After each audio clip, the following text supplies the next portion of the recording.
Hello बच्चों। तो 11th question पे आ चुके हैं हम। चैप्टर नंबर 4 जेई मेन 2023 वाले क्वेश्चन चल रहे थे बच्चों, आप सभी को पता है। इसको सॉल्व करते हैं। अब इस सवाल में क्या बोला है? As shown in figure a long straight conductor with semi circular arc of radius this is carrying a current this का मतलब 3 ampere. The magnitude of magnetic field at the centre of arc. Centre पे, यहाँ पे centre पे magnetic field निकालना है। देखो भाई, हम पहले डिस्कस कर चुके हैं। तो यहाँ सेंटर पे जो फील्ड होगा वो इस वायर की वजह से होगा। देखो, जो ये वायर मैं यहाँ पे ऐसे लिख रहा हूँ, इस वायर की वजह से होगा सेंटर पे जो फील्ड होगा। कलर चेंज करके दिखाऊं तो ये वाली वायर है, इतनी वायर, इतने पोर्शन की वजह से। ना तो इसकी वजह से होगा, इस पोर्शन की वजह से, और ना ही इस पोर्शन की वजह से होगा। इसका रीजन मैं पहले डिस्कस कर चुका हूँ आपके साथ में। ठीक है बच्चों। तो यहाँ पे कितना फील्ड होता है हाफ सर्किल की वजह से? जैसे ये सर्किल है, तो इसके सेंटर पे कितना फील्ड होता है? तो अगर इसमें करंट आई है, रेडियस इसकी आर है, तो इस पे फील्ड होता है म्यू नॉट आई बटे 4 आर। ठीक है ना? अब आसान सा सवाल लग रहा है। म्यू नॉट की वैल्यू तो हम जानते हैं 4 पाई इंटू 10⁻⁻7। आई करंट इसमें चलने वाला 3 एम्पियर दिया है बच्चों, बटे 4 आर। आर की वैल्यू दे रखी है पाई बटे 10। पाई बटे 10, 10 से 10 कट गया, 4 से 4 कट गया। ओ सॉरी, पाई से पाई कट गया, 4 से 4 कट गया, 10 ऊपर चला जाएगा। तो ये बन गया मेरे बच्चों 30 × 10⁻⁷।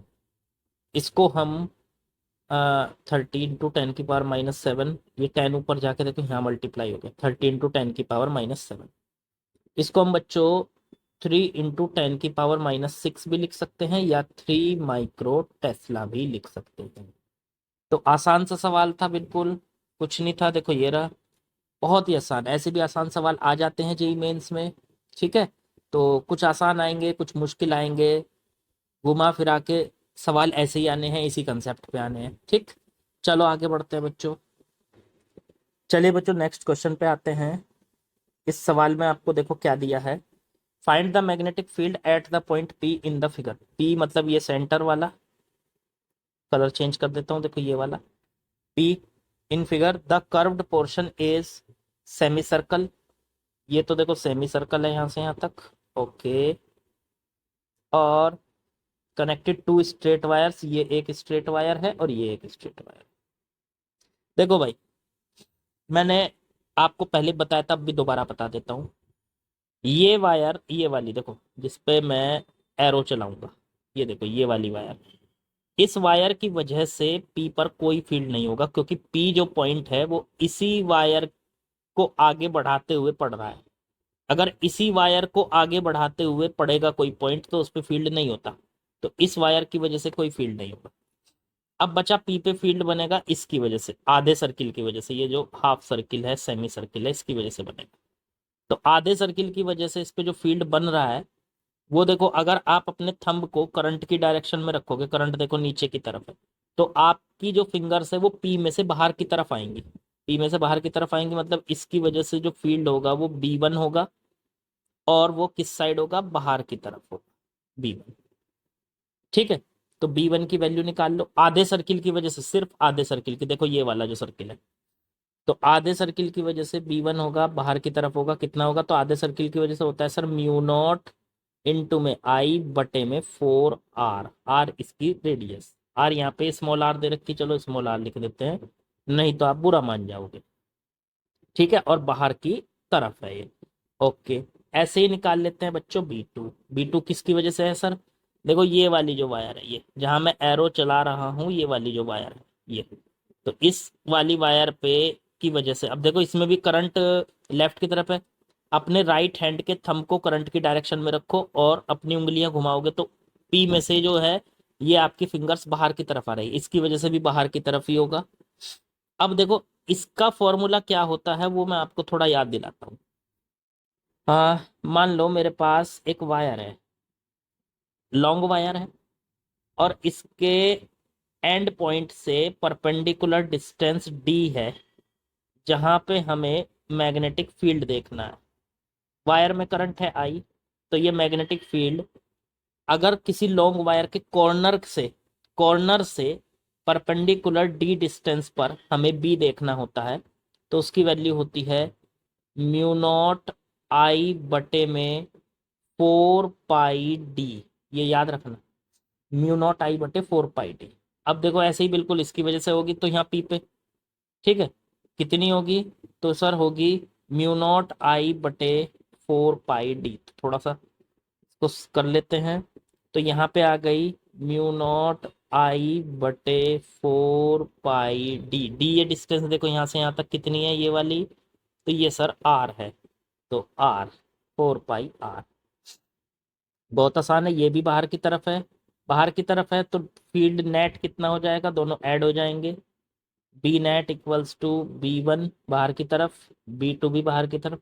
जो बाहर की तरफ फील्ड होता है उनको प्लस में लिया जाता है, और जो अंदर की तरफ होता है उनको माइनस में लिया जाता है। तो बी 1 को म्यू नॉट आई बटे 4 आर प्लस में ले लिया हमने, और बी 2 को भी प्लस में म्यू नॉट आई बटे 4 पाई आर। एक काम कर लो, म्यू नॉट आई बटे 4 आर को कॉमन ले लो, 1+1/पाई अंदर बच गया। आसान सा सवाल था, मजेदार सवाल था। ऐसे ऐसे सवाल करोगे, प्रैक्टिस हो जाएगी यार, कहाँ बचेगा तुमसे जेई में। तो बहुत आसान सा एग्जाम है, कुछ भी नहीं है, बहुत ही आसान। चलो देखो जरा इसका आंसर क्या बन रहा है।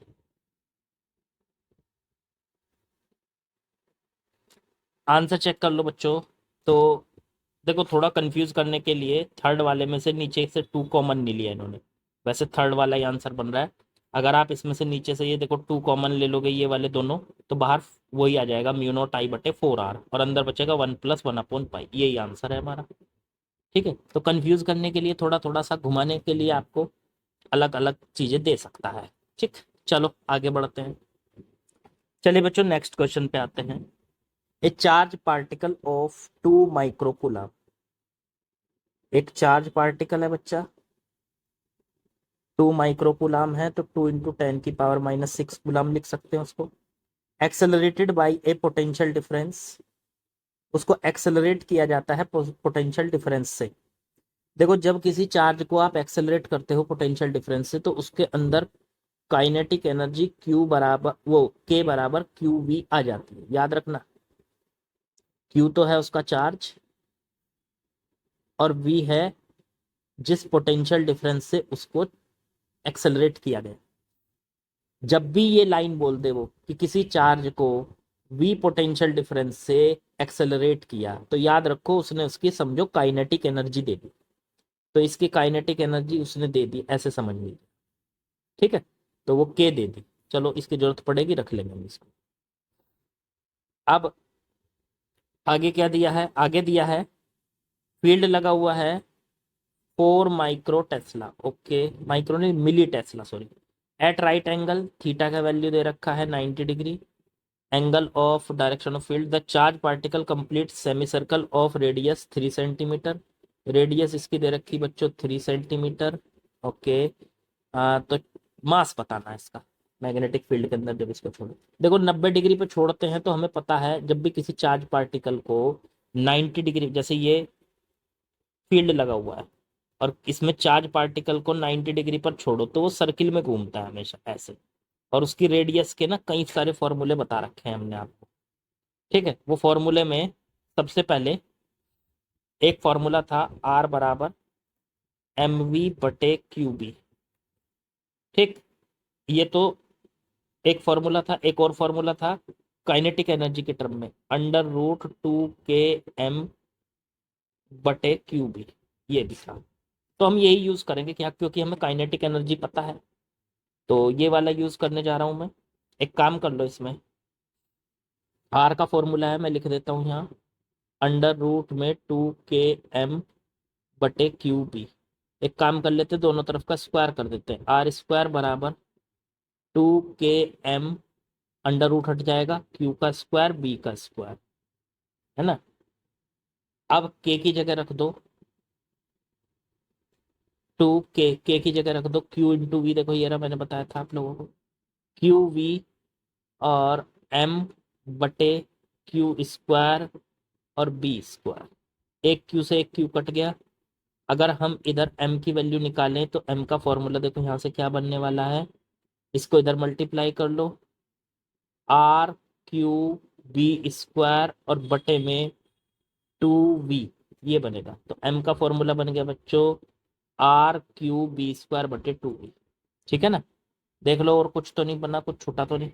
नहीं नहीं, आर का भी स्क्वायर हो गया इधर, जब हमने दोनों तरफ का स्क्वायर किया था आर का भी इधर स्क्वायर हो गया, तो ये आर भी स्क्वायर बनाएगा। चलो, कुछ गड़बड़ ना हो फिर मुझे नहीं तो दोबारा वीडियो बनानी पड़ेगी, मतलब इस क्वेश्चन के लिए। तो ध्यान से करते हैं। आर की वैल्यू क्या दे रखी थी, 3 सेंटीमीटर, तो 3 का स्क्वायर हो गया 9, और सेंटीमीटर का स्क्वायर तो 10⁻⁻⁴। ओके, मीटर स्क्वायर में बदल लिया इसका मतलब। क्यू की वैल्यू 2 × 10⁻⁻⁶। फिर बी स्क्वायर, बी है 4 मिली टेस्ला, उसका भी स्क्वायर है तो 16 मिली टेस्ला, तो वो भी 10⁻⁻⁶। टेस्ला में बदल लिया हमने, स्क्वायर है ना टेस्ला का, तो मिली टेस्ला का स्क्वायर, तो टेस्ला का स्क्वायर 10⁻⁻⁶ से बना दिया हमने उसको। और बटे में बच्चों क्यू इंटू वो 2 × वी वोल्टेज कितनी दे रखी थी, 100 वोल्ट से आपने उसको एक्सेलरेट किया। चलो 2 से 2 कट गया, 9 × 16 144 इंटू 10 की पावर देखो ऊपर कितनी बनी, -12 -4, तो माइनस का 16, नीचे से 2 पावर गई तो माइनस का 18 kg। ये है हमारा आंसर। अब देखो यहाँ पे 10⁻⁻18 तो इन्होंने लिखा हुआ है, शुरू में क्या आएगा ये पूछा है, तो हमारा क्या आया है 144, तो वो लिख देते हैं 144, यही एनटीए ने आंसर कर रखा है। आसान सा। चलो बच्चों आगे बढ़ते हैं। चलिए बच्चों नेक्स्ट क्वेश्चन में आते हैं। इन्होंने बोला a long conducting wire having a current I, इस तरीके के कंडक्टिंग वायर है, उसमें करंट आई चल रहा है। ओके, लॉन्ग है, पता नहीं कितनी है, तो उसकी लेंथ एल मान लेते हैं। ठीक है, it is bent into a circular coil of entrance, इससे क्या किया हमने, इसको एंट्रेंस की कॉइल बना दिया। इससे कितने टर्न्स, एन टर्न्स। ठीक है ना, तो इसकी रेडियस कितनी होगी, रेडियस हमें पता नहीं, इसकी रेडियस मान लेते हैं आर। अब एक बात बताओ, एक टर्न में, इस कॉइल के एक टर्न में कितनी लेंथ होती है, 2πr1, तो एन टर्न्स में कितनी होगी, इनटू में एन, वही इसकी लेंथ के बराबर है। यहां से रेडियस निकल के आ गई इसकी, इसको बटे में ले जाओ, एल बटे 2π एन, चेक करो यही आ रही है कि नहीं। तो ये इसकी रेडियस निकल के आ गई जिस कॉइल में आपने इसको बदला। अब इसने कहा कि दोबारा इसको, इस बार स्मॉल एन टर्न्स में चेंज कर दिया। इस बार कैपिटल एन नहीं है, इस बार स्मॉल एन टर्न्स में चेंज कर दिया। ठीक है, इसकी रेडियस मान लेते हैं R2, तो इस बार इसकी रेडियस निकालेंगे तो सेम ऐसे ही निकालेंगे। भाई एक टर्न में कितनी होती है, एक टर्न की लेंथ कितनी होती है, सरकमफ्रेंस, सरकमफ्रेंस होती है 2πr, तो 2πr, अब इसमें कितने टर्न्स हैं, स्मॉल एन टर्न्स, तो आर की वैल्यू यहां से निकालेंगे तो एल बटे 2π स्मॉल एन आ जाएगा। R1 पता चल गया, R2 पता चल गया, दोनों का अलग अलग रेडियस पता चल गई। ठीक है, अब the magnetic field is calculated at the centre of coils in the both the cases, दोनों केसेस में मैग्नेटिक फील्ड कैलकुलेट किया गया और उसका रेशो बताना है, फर्स्ट केस और सेकंड। तो भाई पहले केस में मैग्नेटिक फील्ड B1 मान लेते हैं, दूसरे केस में B2 मान लेते हैं। B1 की वैल्यू निकालें तो एक बात बताओ, एक टर्न की वजह से, पूरे सर्किल की वजह से, इधर लिख देता हूं, ये पूरा सर्किल है, इसके एक टर्न की वजह से सेंटर पे, अगर इसकी रेडियस R है तो सेंटर पे B कितना होता था, तो सर वो होता है μ0I बटे 2R। तो ऐसे ही पहले वाली कॉइल में एक टर्न की वजह से हो जाएगा μ0I बटे 2R1, R1 इसकी रेडियस है। ठीक है, तो एन टर्न्स की वजह से कितना होगा, इनटू में एन कर दो। याद रखो, अगर यहाँ पे एन टर्न्स दे दिए जाएं तो उसमें बी एन टाइम्स हो जाता है। तो ऐसे ही इसमें यहाँ हो गया, तो पहली कॉइल का B1 आ गया, ऐसे ही दूसरी कॉइल के सेंटर पे निकालो B2, तो उसमें भी आ जाएगा इसी तरीके से। एक टर्न की वजह से तो होगा सर म्यू नॉट आई बटे 2r2, इसकी रेडियस r2 है, तो एन टर्न्स की स्मॉल एन। अब मेरे को B1 बटे B2 का रेशो निकाल, तो capital N mu not I बटे 2r1 और बटे में small n mu not I बटे में 2r2। 2 से 2 कट गया, म्यू नॉट आई से म्यू नॉट आई कट गया, ये यहाँ जाएगा, ये यहाँ जाएगा, सॉल्व करके ये आ जाएगा आपका कैपिटल N r2 बटे स्मॉल n r1। चलो अब यहाँ से इसको हम थोड़ा सा सॉल्व कर लेते हैं। r1 और r2 की वैल्यू ऊपर देखो निकाल चुके हैं हम, उनको रख देंगे। तो n सॉरी और इनटू में r2 की वैल्यू l बटे 2 पाई स्मॉल n और बटे में स्मॉल n इंटू r2 की वैल्यू r1 की, तो l बटे 2 पाई कैपिटल N। 2 पाई से 2 पाई कट गया, l से l कट गया, ये n ऊपर जाएगा, ये n नीचे आएगा यहाँ ऐसे, तो ऊपर बन गया n स्क्वायर बटे कैपिटल N स्क्वायर बटे स्मॉल n स्क्वायर।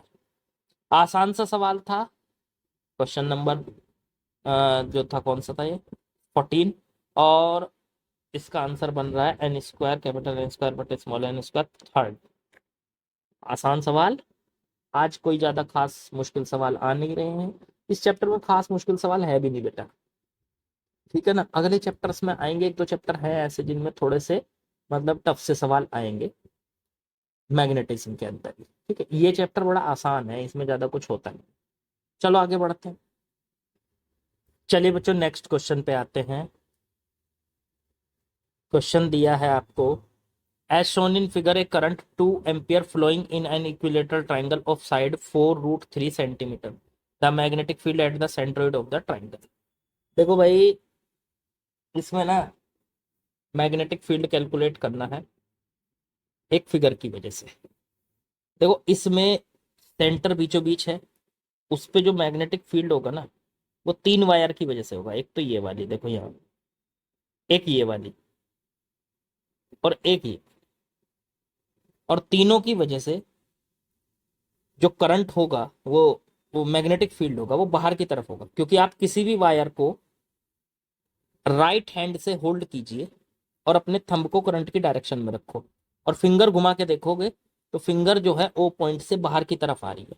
तो इसका मतलब फील्ड जो है वो किस तरफ बन रहा है, तीनों की वजह से बाहर की तरफ। मान लो इधर से बाहर की तरफ है, तो इधर से जो B1 होगा वो बाहर की तरफ होगा, इधर वाली वायर से B2 होगा वो भी बाहर की तरफ होगा, और इधर वाली वायर से B3 होगा तो वो भी बाहर की तरफ होगा। एक चीज और याद रखना, तीनों से B1 B2 B3, B1 B2 B3 तीनों बराबर लग रहे हैं। क्यों लग रहे हैं मुझे, क्योंकि देखो तीनों वायर से परपेंडिकुलर डिस्टेंस सेंटर की ओ सेंटर की सेम है, इधर से भी, इधर से भी और इधर से भी, तीनों से, और वायर की लेंथ भी सेम है। तो इसलिए तीनों की वजह से जो फील्ड आएगा वो बराबर है। मैं एक वायर की वजह से निकालता हूँ, नीचे वाली ये जो ये वाली, देखो ये इस वायर की वजह से मैं यहाँ लिखता हूँ, ये लिख दिया, ये वायर बना दी मैंने नीचे वाली। करंट इस तरफ है, अब सेंटर ये है बीच में। अब ये सेंटर कितना ऊपर है, पहले तो ये डिस्टेंस चाहिए हमको D। अब एक बात बताओ, अगर किसी ट्राइंगल की साइड लेंथ, देखो ट्राइंगल में थोड़ा सा इधर को बना लेता हूँ, जैसे ये ट्राइंगल है इस तरह से इक्विलेटरल ट्राइंगल है, तो इक्विलेटरल ट्राइंगल पे अगर सेंट्रोइड से परपेंडिकुलर डालें तो इसकी लेंथ कैसे निकालेंगे, आसान है। ट्राइंगल की लेंथ मान लेते हैं हम साइड की L। अब इधर से इस पे इस तरह से यहाँ से मिला देते हैं इसको, ये वाला एंगल पूरा होता है 60, आधा होता है 30। तो मैं अगर इस 30 को देखूं, देखो ये वाला, ये 30 है, ये वाली डिस्टेंस ये D, और ये आधी डिस्टेंस देखो तो आधी यहाँ तक कितनी होगी L/2। तो अब मैं इस D को निकालना चाहता हूँ, तो इसको निकालने के लिए आपको क्या करना है, यहाँ पे लगाना है आपको tan 30। tan 30 क्या होता है, tan 30 होता है परपेंडिकुलर D और बटे बेस L/2। tan 30 की वैल्यू लिख दो 1/√3, ये ऊपर चला गया 2D/L। यहाँ से अगर हम d की वैल्यू निकालें तो वो बनेगी √3/2L।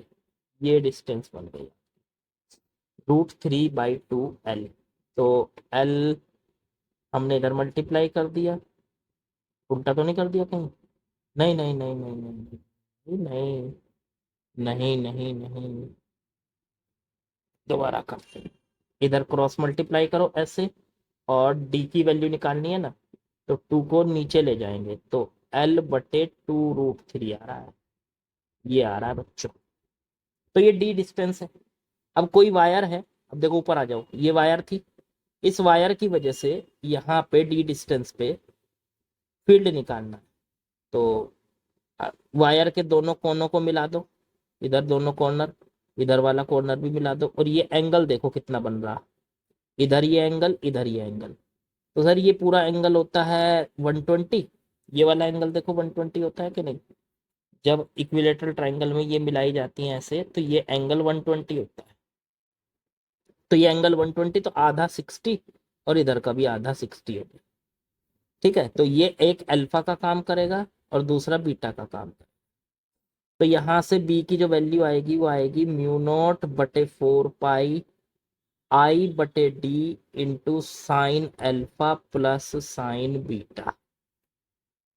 अब ये बच गया μ0/4 पाई I, इसमें करंट, डी की वैल्यू हम निकाल चुके हैं L/2√3, और इंटू साइन अल्फा मतलब साइन 60, इंटू में वो प्लस में साइन 60, दोनों साइन 60 है ना, साइन 60। ठीक है, अब इसको अगर यहाँ से सॉल्व करें तो ये 2√3 तो ऊपर चला जाएगा, तो μ0/4 पाई 2√3I/L इंटू साइन 60 की वैल्यू √3/2 और √3/2, तो 2√3/2 आ गया। √3/2 और √3/2 को ऐड कर दो, 2√3/2, 2 से 2 कट गया बच्चों। ठीक है, अब ये √3 इंटू √3 3 हो जाएगा, और इस μ0/4 पाई को तो जू का तू ऐसे ही लिखा रहने दो, और ये 2 इंटू √3 ये 6 हो जाएगा, 6I/L हो गया बच्चों। ये बी आ गया। एक बात बताओ, ये तो एक वायर की वजह से आया है, ऐसी ऐसी कितनी वायर हैं? देखो, एक वायर सर ये रही, ये तो इससे तो हमने निकाल लिया, एक वायर ये भी है, इससे भी इतना ही होगा, एक वायर ये भी है, इससे भी इतना ही होगा। तो ऐड कर दो तीनों को, ट्रिपल कर दो इसका। तो इसका मतलब हमारा जो बी टोटल आएगा, थोड़ा सा इसको नीचे करके सॉल्व कर देता हूँ, बी टोटल जो आएगा वो इस बी से 3 टाइम्स होगा, 3 गुना होगा। तो 3 इंटू बी, बी की वैल्यू है μ0/4 पाई 6I/L। 3 μ0/4 पाई की जगह 4 पाई की वैल्यू 10⁻⁻7 इंटू 6 इंटू आई। करंट कितना था इसमें, जरा करंट देख लो, 2 एम्पियर था, 2 एम्पियर, और बटे में एल, एल की वैल्यू कितनी थी, 4√3, 4√3 सेंटीमीटर। चलो बच्चों, इसे काट के देखते हैं क्या क्या आ रहा है।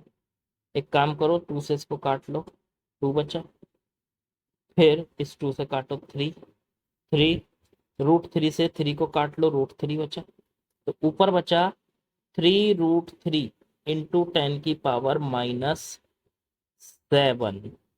ठीक है, ये आ गया आपका। अब देखो 10⁻⁻7, एक मिनट, यहाँ से जो एल की वैल्यू थी बच्चों जो हमने रखी थी 4√3, ये सेंटीमीटर में थी, इसे भी मीटर में बदलो, 10⁻⁻2, तो 10⁻⁻2 इसके बटे में आएगा, तो ये इससे कटेगा तो 10⁻⁻5 बचेगा। 3√3 इंटू 10⁻⁻5 टेस्ला। सेंटीमीटर को मीटर में बदलना जरूरी था। ओके, तो आसान क्वेश्चन थे आज, कुछ ज्यादा खास क्वेश्चन नहीं था। ऐसा कुछ नहीं था क्वेश्चन कि जो आपसे ना आता हो, जिसका फॉर्मूला आपको ना पता हो, जिसका कंसेप्ट आपको ना पता हो, सब बढ़िया क्वेश्चन थे। ठीक है, तो प्रैक्टिस करते रहिए, परफेक्ट होते रहिए, जितनी प्रैक्टिस करोगे उतने परफेक्ट हो जाओगे। तो लाइक, सब्सक्राइब, शेयर, कमेंट, जो भी होता है सब कुछ कर देना। ठीक है, सबका भला करो, सबके भले में अपना भला है। ओके बच्चों, फिर मिलते हैं। बाय।